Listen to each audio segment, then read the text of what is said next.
I'm from Boston and I grew up there, went to school up there. Most of my family also went to Harvard, so it was a big crowd. People say I majored in baseball, and in a sense I did, but I was a pitcher in those days, but not in my brother's league. My brother was a big time ball player, and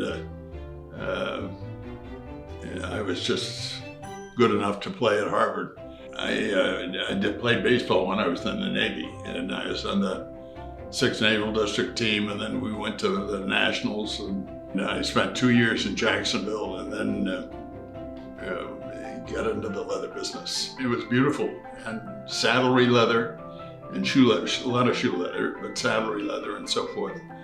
And I learned to fly and had a small plane, and used to fly around New England and then eventually to the Midwest also, seeing shoe manufacturers mostly, and bag manufacturers, people making LL Bean type stuff. But it was fun. I was the president of the Tanners Council of America, which was the trade association.